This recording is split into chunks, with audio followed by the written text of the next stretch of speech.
Welcome back, Pillow Talkers. It's your girl. It is currently Sunday evening in Seattle. And Sunday evening for me means 9 p.m. to midnight, my favorite radio show on KEXP, my favorite radio station in Seattle. Deeply transcendent electronic music. It's really good.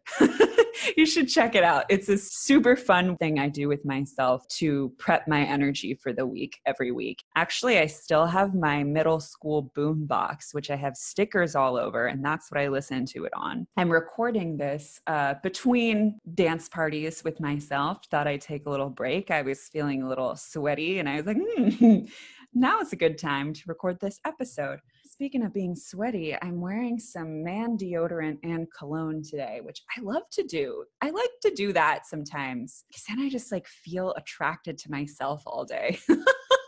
I'm very into scents. I wear this delicious vanilla musk oil most days, and that has very high femme energy to it. And I also feel attracted to myself when I wear that. You know, the joys of being bisexual. Relax. Close your eyes. Take a deep breath.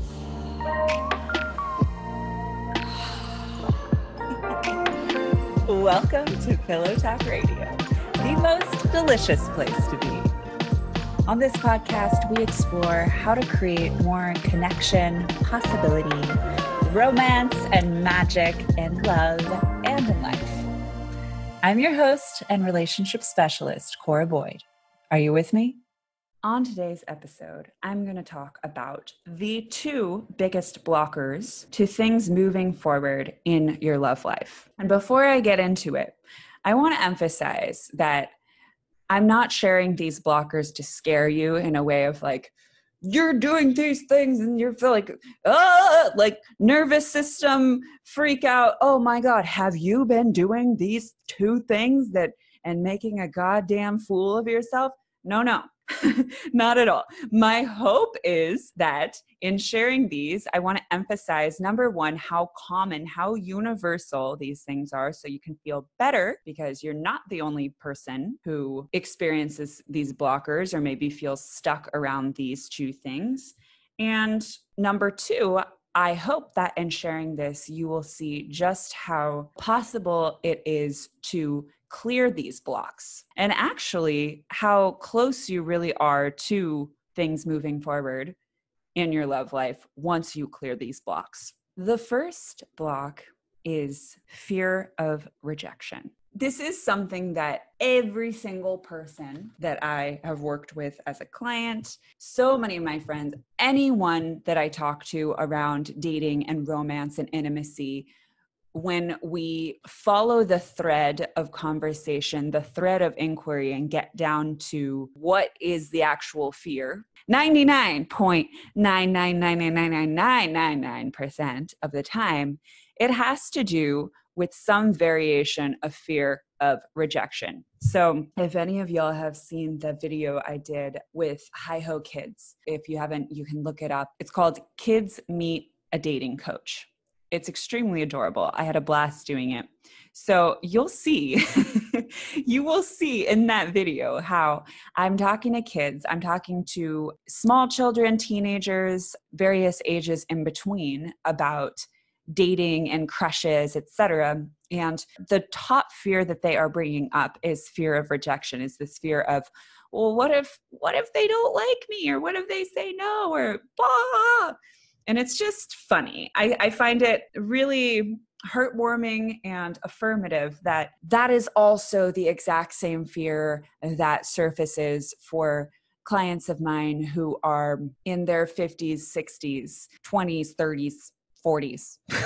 Basically all my clients, anyone I've ever worked with, right? That is a very, very relevant fear that surfaces, that fear of rejection. It is incredibly universal. So this fear of rejection can really, really block things from moving forward or deepening, both before a relationship has even begun, right? Like it might be the thing that holds you back from going for it, throwing your hat in the ring, for flirting, for expressing interest, for asking someone out, etc. So it's a blocker to things happening at all. And it can be a blocker deeper down into the relationship, years down the road in established relationships, right? Fear of rejection is still a relevant fear that can surface, whether that is fear of our partner leaving us, fear of opening up ourselves even more, opening our hearts up even more, right?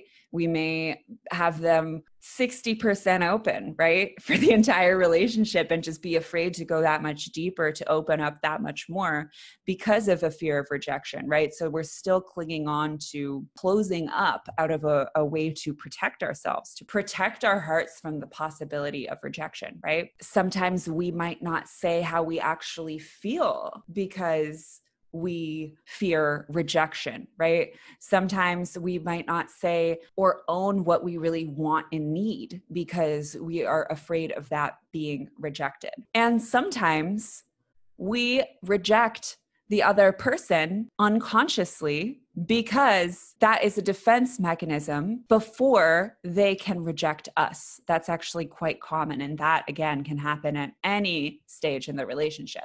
What that might look like earlier on in the relationship is really disqualifying someone or not even being open and available to meeting new people because we want to reject them before they are able to reject us. And this is more often than not unconscious behavior. I'm even thinking about, I brought this up with the girls in Magnetics Love School recently, this example of you get dressed up and, you know, it's a big blowout night. You go to a bar and you want to meet a guy, right? And that's the intention.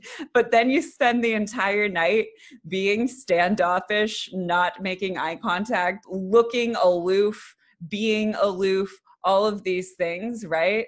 You're actually rejecting the possibility of someone approaching you out of a fear, a deeper fear of being rejected ourselves, right? I know some listeners can definitely relate to that experience. We also might start to sabotage a relationship unconsciously deeper into being in one because we're afraid of being rejected, right? We're so afraid of being rejected. So that is the number one blocker, is allowing the fear of rejection to control you, allowing the fear of rejection to inform your behaviors. And that might be conscious. It is likely unconscious, right? But essentially allowing that fear of rejection to hold you back from all the goodness, all the yummy, gooey shit that takes real vulnerability to experience. And real vulnerability means holding the possibility of potential rejection. So I actually don't even like to use the word rejection when I work on this with clients. I have other words that I use, and I have ways that I help them shift their mindset around this concept so that it does not control the show, so that it does not steer the ship and does not actually block them from experiencing what they want to experience, experiencing the connection, the fun, the intimacy, the growth, etc., all the good shit. More on that in another episode. The second thing that I see being an enormous blocker, and this is connected to fear of rejection. And if you've listened to this podcast long enough or ever worked with me or followed me on Instagram or whatever, you probably know that I will always tell you that everything is connected to everything else in relationships. And it's true. It's all a big web. So this is, it's definitely connected to fear of rejection. And this is not expressing or creating attraction. I say expressing attraction and creating attraction. I kind of clumped them together. In reality, there's a distinction between the two. And yes, you guessed it, they are interconnected. So the primary reason why we don't express or take these steps, right, like display these behaviors that do create attraction, is because we don't know how to do it, right? Or because we're afraid of rejection. One or the other, right? And when we don't do it, we don't learn how to do it. So it can kind of build on itself in that way. The reality is, for anything to move forward in your love life, whether it is that initial spark that initial conversation where you're like, whoa, are they flirting with me? Am I flirting with them? What's happening? Whoa, are we doing, is this a vibe? What's going on? To later on in relationships, or, moving relationships towards defining, hey, what is this? What's going on? What do you want this to be? Those kinds of conversations. And later on in relationships, when you are established with each other and you want to keep attraction alive and you want to feel confident to meet each other's needs of feeling attractive, right? This ability, this capacity to both express attraction and create attraction is essential. Without knowing and understanding the energetics of attraction and what actually creates and builds attraction, and without acting on that knowledge, right? Expressing that attraction and displaying these behaviors that create attraction, we stay in neutralized energy with another person, right? So there might be a bond, but there isn't attraction, right? We might be feeling connected with them, right? But we're not sure why we feel like we're always in the friend zone, right? We're not sure how to traverse into the romance zone. So this is where the concept of micro risks, what I like to call micro risks, really comes into the equation. What I mean when I say micro risks is literally taking small risks, sometimes larger risks,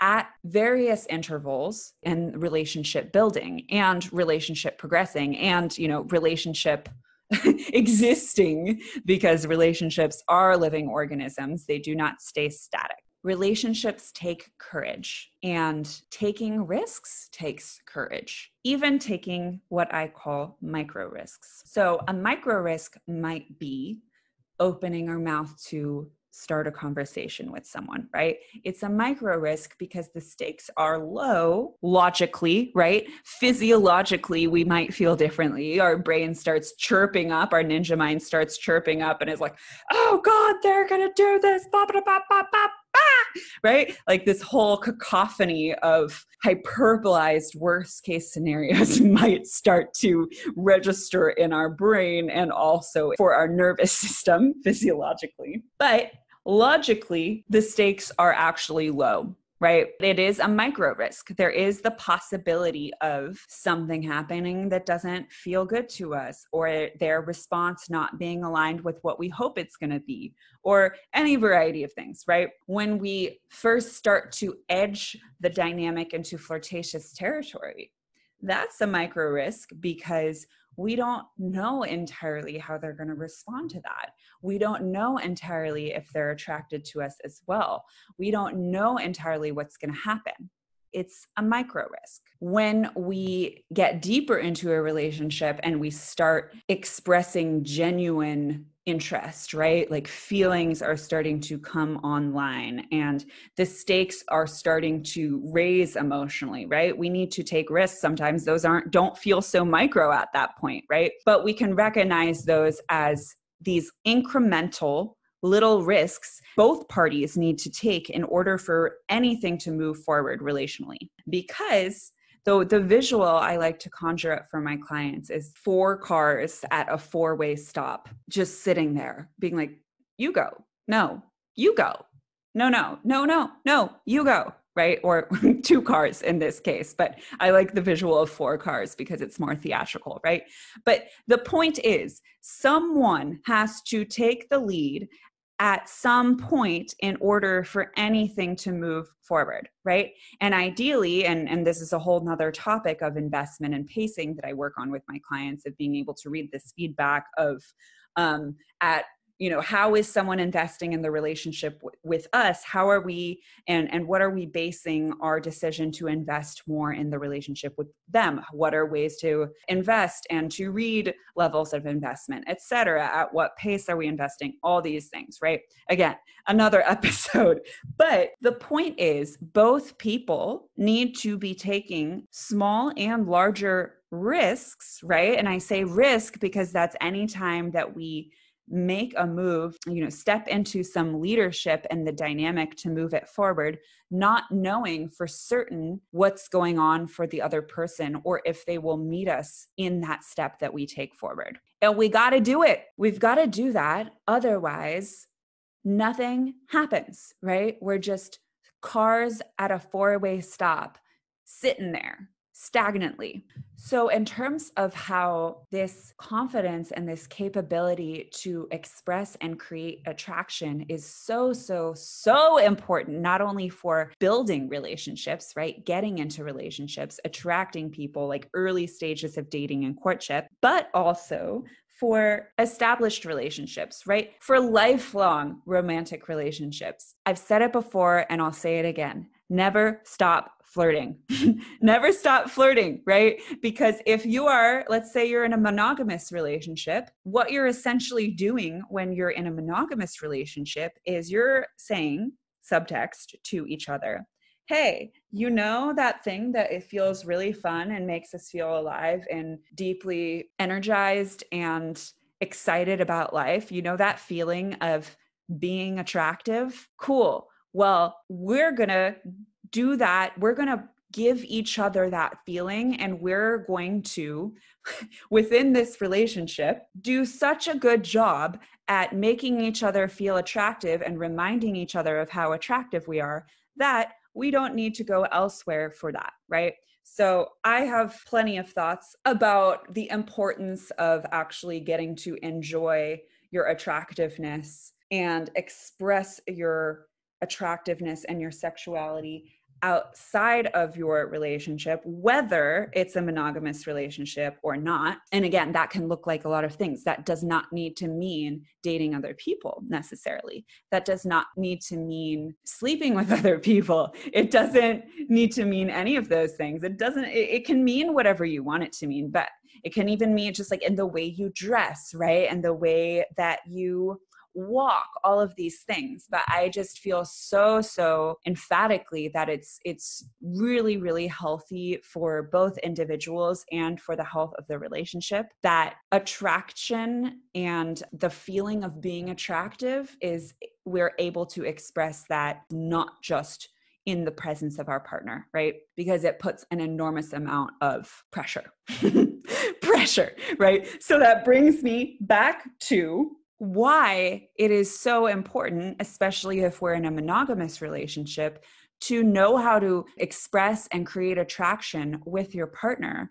Because if the agreement is, okay, we're in a monogamous relationship, we are meeting this need for each other and we're meeting this need within this relationship.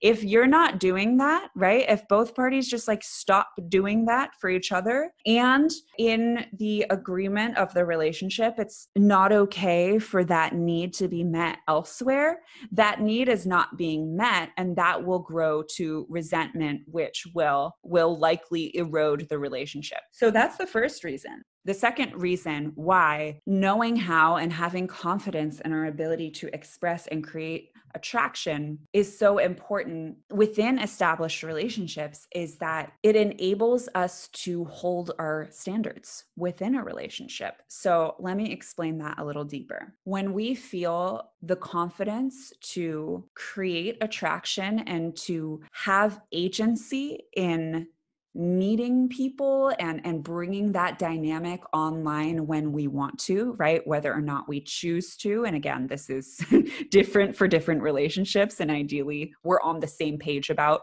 whatever that looks like within our relationship with our partner. When we feel confident in our ability to actually meet new people, it does not matter whether or not we are actually out there meeting new people. But when we know that we can, we are much more likely to ask for our needs to be met, to ask for what we want, to hold ourselves to our standards and invite our partner to meet our standards, meet our needs, meet our desires, etc. Because we know that if they don't, right, if they refuse to meet our needs within a relationship, if we're just on totally different pages and it's not working out and all of these things, we know that we could leave the relationship because we feel the abundance mindset of knowing that we could go out and meet someone else and create attraction with them and create another relationship, right? This does not mean that we're going to do that per se,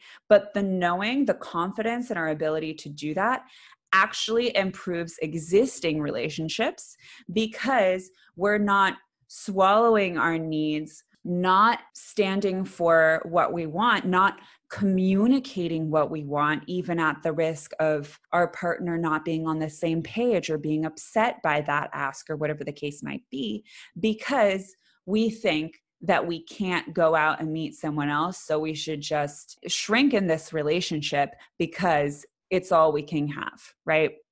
So that is so, so, so important. Our ability, our confidence, and our capacity to create and express attraction. And essentially that means our skill set of being able to meet new people actually improves our existing established relationships because we are that much more willing to show up courageously within our relationship, right? Because we know that we could feasibly go out and meet someone else, right? When we feel that agency, we're much more courageous. We are much more courageous in our communication. We are much more courageous and honest, right? When we don't feel that agency, that knowing how to express and create attraction gives us, we feel that we don't have options and we might feel that we are settling, right? We might feel that we are shrinking within our relationship. Again, shrinking leads to resentment and that resentment erodes relationships. So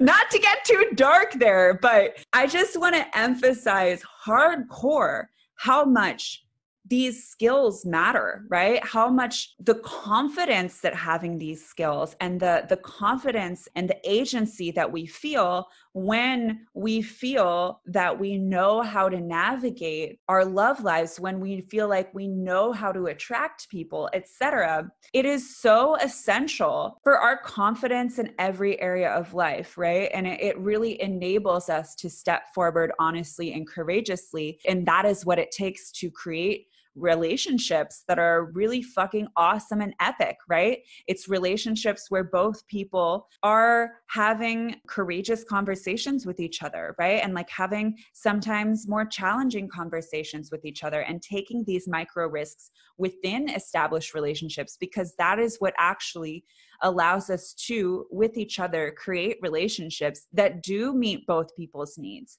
where both people are feeling fully expressed and they're not shrinking. Does that resonate? This is so, so, so important. So it's not just about knowing how to flirt. It's not just about attracting people initially. It is the same thing that gives us the agency on a deeper level to show up fully expressed within established relationships and to continue to meet each other's needs for feeling attractive and feeling sexy and all these wonderful things we get to give and experience with each other within romantic relationships, right? Oh, it's so good. It's so good, you guys. It's so good. Now that I've identified those two main blockers, fear of rejection, number one, huge blocker that holds people back, early stages and later stages of relationships, and frankly, in all areas of life, not knowing how to flirt, i.e. express and create attraction, which are slightly different things, but very much interconnected, right? So I'm just going to summarize that of not flirting, right? Often because we don't know how to flirt, or we fear rejection. Those are the two biggest blockers holding most people back from experiencing what they want to in romance. Very universal, very, very, very possible to shift. And quite frankly, not all that difficult to shift if we know what we're doing and we know how to shift them. So with the fear of rejection, that is primarily a mindset shift. Huge shifts in how we interpret feedback and the stories that we tell ourselves about, right? The meaning that we make from different interactions that we're going to have and the meaning we make of, quote, rejection. Flirting, i.e. expressing and creating attraction, is a skill as much as it is an art form. It is highly learnable. And it is one of the most fun things to learn. It is one of my absolute favorite things to teach clients. These two blockers, rejection and not flirting, are interconnected. Both have to do with our confidence. Both have to do with accumulating experience, right? Accumulating a large pool of data and interpreting mindset, what meaning we make of the data available from our accumulated experiences, right? And in order to accumulate experience, it means we actually have to get out there and do shit. Both have to do with our confidence and our ability to read feedback from other people. Because if we can read feedback, if we can get those temperature checks, if we can gauge where someone else is at, we're not going to experience rejections that are as shattering and humiliating as we fear them to be in our worst fear of fears, right? Because we're going to be able to read where these micro risks that we take, or, sometimes macro risks, they're calibrated risks, right? They're not just blind shots in the dark. I mean, they can be, go right ahead, right? But we don't have to do it that way. We can take calibrated risks, right? Risks, because there's the uncertain element. We don't know entirely how the other person is going to respond, but we've read the feedback well enough that we've calibrated, okay, this is a little risk or big risk that I'm going to take. Flirting is also a micro risk, right? Because we're introducing sexuality, we're introducing we're introducing attraction energy into a dynamic, and we don't know entirely how the other person is going to respond. And our ability to read feedback is what gives us the confidence to know that we want to introduce it in the first place, calibrate the risk of introducing it in the first place, and to move the dynamic forward in response to, are they picking up what I'm putting down here? So that's it for today. Those are the two main blockers. And what I want to tell you, and I'm so excited to tell you, is that I have just opened up doors for my month-long flirting intensive program called Flirt Harder, where I will teach you how to move through these blockers. I'm so excited about this. It's a 30-day program in mastering the art of creating and expressing attraction.